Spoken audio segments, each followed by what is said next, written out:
Today you will read the first lesson of the reader.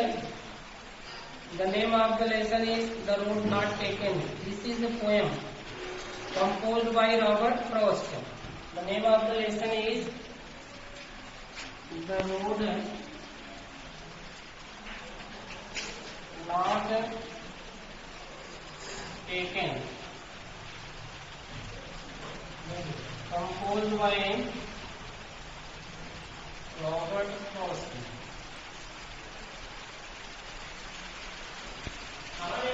ये chapter है, आप आज पढ़ेंगे पोएम है। तो अबाउट द पोएट देखिए, अबाउट द पोएम आप पोएट देखेंगे। तो बच्चों देखिए अबाउट द पोएट देखिए। Robert Lee Frost was an American poet.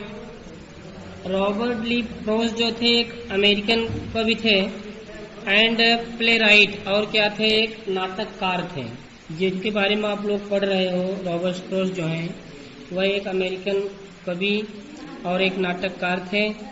He was born in sun Francisco, California, US on 26 March 1874।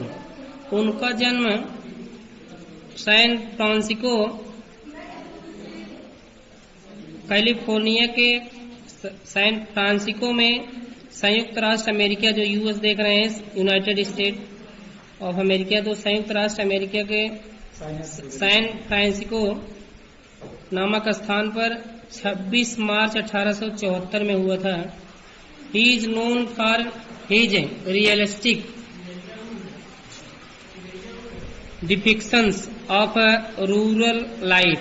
He is known, वह जाने जाते हैं, फॉर द रियलिस्टिक मीन्स यथार्थवादी, डिपिक्शंस यथार्थवादी जो चित्रण है, ऑफ रूरल लाइफ माने जो देहाती, जो ग्रामीण लोगों का जो यथार्थ चित्रण है, उसके लिए वह जाने जाते हैं। कौन जाने जाते हैं? Robert Frost. He writes insightfully,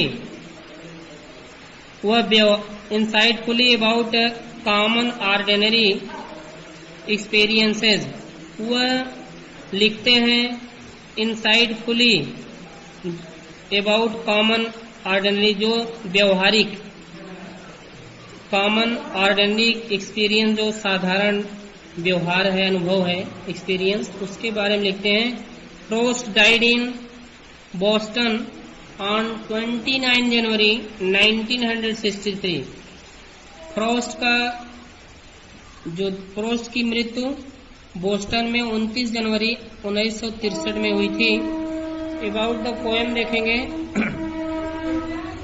the road not taken, the road not taken has a symbolic meaning. ये जो रोड नॉट टेकन है, हैज अ सिंबॉलिक, ये जो एक प्रतीक अर्थ है, सिंबल माने प्रतीक है, इसका मीनिंग अर्थ है। Here the road stands for human life, यहाँ जो सड़कें हैं वह मानव के जीवन के लिए है। When the road of life is divided into, जबकि जो जीवन की जो सड़क है वह दो भागों में बांट दी जाती है। We find our selves in dilemma, हम अपने आप को दुविधा में पाते हैं। जब सड़कों, ये जीवन रूपी जो सड़क है, इसको दो भागों में डिवाइड कर दिया जाता है, तब हम अपने आप को दुविधा में पाते हैं।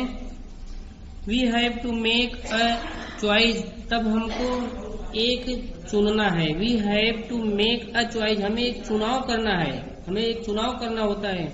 The road that we choose, जिस सड़क का हम चुनाव करते हैं, डिसाइड्स आवर फ्यूचर, वही सड़क हमारे भविष्य का डिसाइड कर, निर्णय करती है। यानी वो जो हमारे भविष्य में जो दो सड़कें हैं, तब हम about thinking of two roads we are very sad, दोनों सड़कों के बारे में सोचकर हम बहुत दुखी होते हैं।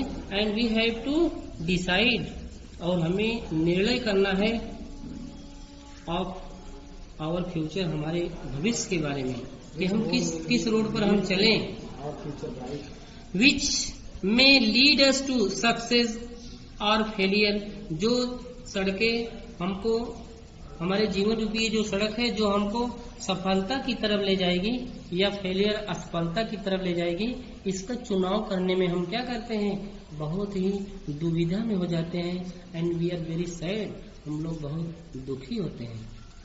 कितनी अच्छी ये पोयम बच्चों है, ये this is an inspiring poem, ये एक प्रेरणादायक कविता है। तो देखिए आगे क्या बता रहे हैं, बिफोर यू रीड देखें। This well known poem is about making choices. ये जो अच्छी तरह जानने वाली कविता है वह एक चुनाव पर है। मेकिंग चॉइस माने एक चुनाव करना है, उसके बारे में है। And the choice that shape us, और वह चुनाव जो हमको एक शेप, एक आकार देगी, मतलब किस रूप में हमें ढालेगी। Robert Frost is an American poet who wrote simply. Robert Frost जो है एक अमेरिकन कवि है जो राइट्स, जो लिखते हैं सिंपली बट इनसाइटफुली, सरलता से, अबाउट कॉमन ऑर्डिनरी एक्सपीरियंस, एक साधारण और अनुभव में। तो द टेक्स्ट अनुवाद देखिए, यहाँ टेक्स्ट जो दिया है, अब आपसे फर्स्ट स्टैंजा यहाँ पढ़ेंगे। The two roads diverged in a yellow wood, and sorry I could not travel both, and be one traveler. Long I stood and looked down one as far as I could, to where it bent in the undergrowth. तो इसमें कवि क्या कर रहा है बेटा कि एक बार सड़क पर चलते चलते कवि ऐसे स्थान पर पहुंचा जहां से सड़क दो भागों में विभक्त होती थी, जहां से सड़क दो भागों में बढ़ती थी, वहां जब कभी पहुंच रहा है तो वही बता रहा है, the roads diverge in a yellow wood. ये जो सड़क है वह पीत वन में, पीले, येलो माने पीले, वुड माने जंगल, पीले वन में ये सड़कें जो है वह जा रही थी। And sorry I could not travel both, और मुझे दुख है कि मैं इन दोनों सड़कों पर नहीं जा सकता था, मैं दोनों सड़कों पर यात्रा नहीं कर सकता था। एंड बी वन ट्रेवलर, और एक क्योंकि करेंगे अकेला व्यक्त होने के कारण, एंड बी वन ट्रेवलर, मैं एक अकेला यात्री था, और मैं एक अकेला यात्री दो सड़कों पर कैसे जाता था, एक अकेला यात्री होने के कारण मैं दोनों सड़कों पर नहीं जा सकता था। लॉन्ग आई स्टूड, लंबे समय तक मैं खड़ा था।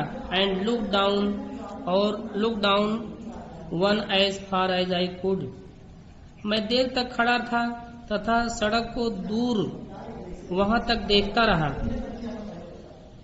One as far as I could, जहां तक मैं देख सकता था मैं वहां तक उस सड़क को दूर तक देख रहा था। To where it bent in the undergrowth, जहां यह सड़क मुड़ करके, बेंड माने मुड़ना, bent in the undergrowth, जहां ये मुड़ करके पेड़ों के झुरमुट में लुप्त हो जाती थी, मैं वहां तक उस सड़क को देख रहा था, निहार रहा था। तो आपने देखा कि जब कभी एक बार सड़क पर चलते चलते कभी एक ऐसे स्थान पर पहुंचा जहां से सड़क दो भागों में बट रही थी, डिवाइड हो रही थी, तो दो सड़कें पीले वन में जा रही थी। दुख की बात थी कि कभी जो है अकेला होने के कारण दोनों सड़कों पर यात्रा नहीं कर सकता था, इसलिए उसने देर तक वहां खड़ा रहा तथा सड़क को दूर वहां तक देखता रहा, जहां दूर तक यह मुड़कर पेड़ों के झुरमुट में लुप्त हो जाती थी, वहां तक वह देखता रहा। तो अनिश्चय की एक दुविधा की स्थिति में था कि किस राह को चुनेगा, मतलब उसके अंदर ही वॉज थिंकिंग, वह सोच रहा था कि वह किस सड़क का, किस रोड का सिलेक्ट करे, चुनाव करे।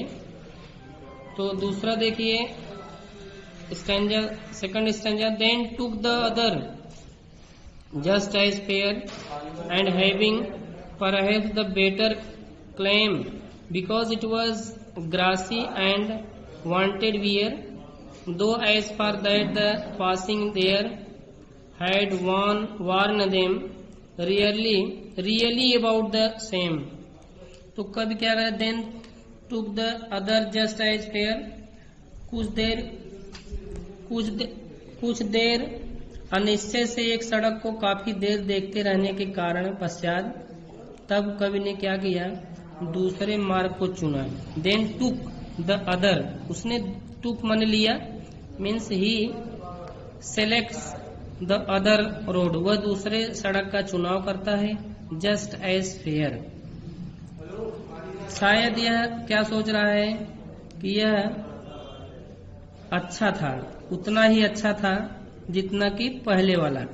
सोच रहा है कि यह बेटर, यह अच्छा है, because it was grassy and wanted wear, क्योंकि ये जो सड़क थी वो इट वॉज ग्रासी यानी घास से युक्त थी, क्योंकि इस पर घास उगी हुई थी, इस रोड पर क्या थी, घास उगी हुई थी। एंड वांटेड वियर, और उस पर कोई चला नहीं था और वह उस पर चलना चाहता था। Though as far that the passing there, यद्यप उस पर कोई शायद ही दूसरा पहले से अधिक अच्छा हो, और इसलिए मैंने दूसरे मार्ग को चुना क्योंकि इस पर घास उगी थी तथा इस पर कोई नहीं चला था। Though as far that the passing there had worn them really about the same, यद्यप आगे जाने पर पाया कि इस पर चलने के जो चिन्ह थे, निशान थे, तथा यह भी वस्तु पहले जैसा ही था, जैसा पहले था वैसा ही था उस पर जो निशान था। तो इतना बच्चों आप लोग दोनों स्टैंजा तैयार करेंगे, फर्स्ट स्टैंजा और second stanza. You have to learn 8 lines of the poem. आपको जो 8 इस कविता में से 8 पंक्तियां याद करना है। आप दोनों स्टैंजा तैयार कर लेंगे और इसको पढ़ लेंगे। Thank you.